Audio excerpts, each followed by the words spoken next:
Hello guys, welcome to our channel. జై జవాన్ జై కిసాన్. రైతు లేనిదే రాజ్యం లేదు. ఈరోజు మనం ఈ వీడియోలో సీఎం జగన్ ఎన్నికల మేనిఫెస్టో గురించి అయితే మనం తెలుసుకుందాం. ఈ వీడియో చూస్తున్న ప్రతి ఒక్క ఆంధ్రప్రదేశ్ ప్రజలు వీడియోని లైక్ చేయండి, కామెంట్ చేయండి, అదేవిధంగా సబ్స్క్రైబ్ చేసుకోండి. మీరు లైక్ చేయడం వల్లనే ఈ వీడియో రాష్ట్రంలో ఉన్న ప్రతి ఒక్క ప్రజానీకానికి చేరడం అనేది జరుగుతుంది.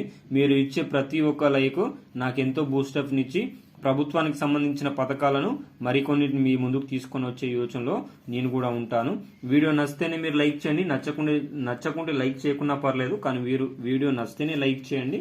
ఈరోజు మనం వీడియోలోకి వెళ్తే సీఎం జగన్ ఎన్నికల మేనిఫెస్టో, దీనికి సంబంధించిన అప్డేట్స్ అయితే మనం చూసుకుందాం. ఈ నెల మార్చి 10న అద్దంకిలో జరిగే సిద్ధం సభలో సీఎం జగన్ గారు, ఆంధ్రప్రదేశ్ ముఖ్యమంత్రి సీఎం జగన్ గారు చాలా అదిరిపోయే శుభవార్తను తీసుకొని రావడం అయితే జరుగుతుంది. ఆల్రెడీ మనకున్న నవరత్నాలను వాటిని మాత్రం తీసివేయడం లేదు. దానికి ఉన్న ఇప్పుడు ఎంతైతే డబ్బులు ఇస్తున్నారో నవరత్నాల్లో భాగంగా ఇంటూ 2 రేట్లు అంటే డబల్ చేసి ఈ ప్రభుత్వ పథకాలని అందించడం జరుగుతుంది. దానికి వినూత్నంగా కూడా ఈ మిగతా పథకాలను కూడా ప్రభుత్వం తీసుకువచ్చే యోచనలో అయితే ఉంది. ముఖ్యంగా మొట్టమొదటిసారిగా మహిళలకు 3,000 రూపాయలను తీసుకొచ్చే యోచనలో ప్రభుత్వం అయితే కనిపిస్తుంది. ఇప్పుడు కర్ణాటక గవర్నమెంట్ గాని, తెలంగాణ గవర్నమెంట్ గాని రేషన్ కార్డు ఉన్న ప్రతి ఒక్క మహిళలకు నెలకు 2,500 రూపాయలు ఇచ్చే యోచనలో ఉన్నది కదా.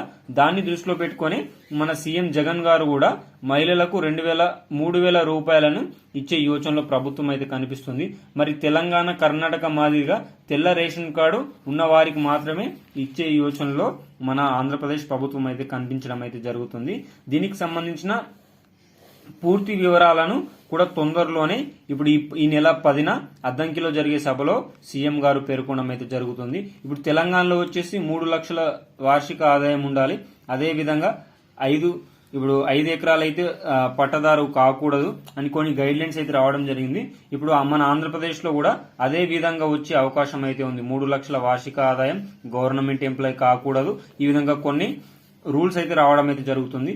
ఏది ఏమైనా ప్రతి మహిళలకు 3,000 రూపాయల పథకాన్ని ఇచ్చే పథకం అయితే అమలు అయితే మాత్రం చాలా చాలా చాలా బాగుంటది.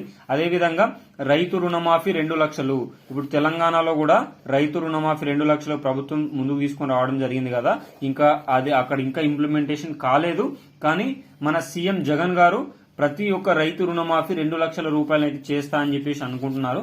మరి ఈ 2 లక్షలు కూడా 2018 నుంచి చేస్తారా, 19 నుంచి చేస్తారా, లేకపోతే 2021 నుంచి చేస్తారా, అది కూడా మనకు దీనికి సంబంధించిన correct guide lines, correct manifesto కూడా ఈ నెల 10న సిద్ధం సభలో అయితే వచ్చే అవకాశం అయితే ఉంది.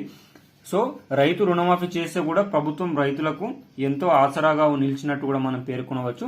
అదేవిధంగా ఈ పింఛన్లను కూడా 6,000 రూపాయలకు పెంచే యోచనలో మన వైఎస్ఆర్ ప్రభుత్వం అయితే కనిపిస్తున్నది.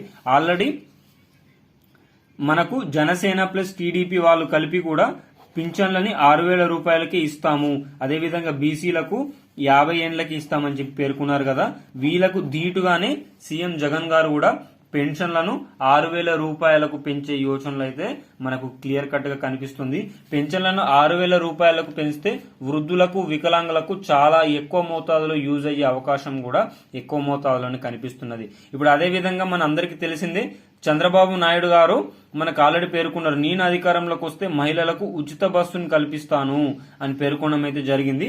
దాన్ని దృష్టిలో పెట్టుకొని సీఎం జగన్ గారు కూడా మహిళలకు ఉచిత బస్సును కల్పించడం అయితే జరుగుతుంది.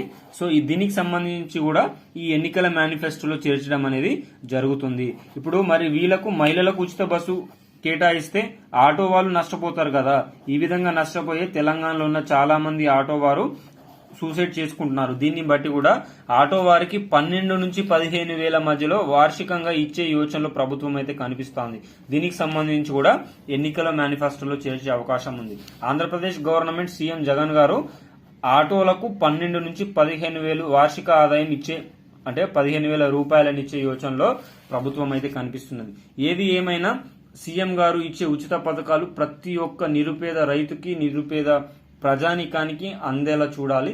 మధ్యలో ఉన్న దళారులు ఈ పథకాలను తినేయకుండా ప్రభుత్వం నేరుగా ప్రజలకు అందించడానికి సచివాలయం ఉద్యోగులు చాలా వరకు యూజ్ అవుతున్నారు.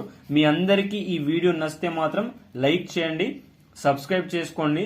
మీకు ఎంత తోచితే అంత మందికి షేర్ చేయండి. ఈ విధంగా మీరు షేర్ చేయడం వల్లనే రాష్ట్రంలో ఉన్న ప్రతి ఒక్క ప్రజలు ఇలాంటి ఇంపార్టెంట్ అప్డేట్స్ తెలుసుకోవడం అయితే జరుగుతుంది. వీడియో నచ్చింది అనుకుంటున్నా. జై జవాన్, జై కిసాన్, జై హింద్, జై భారత్.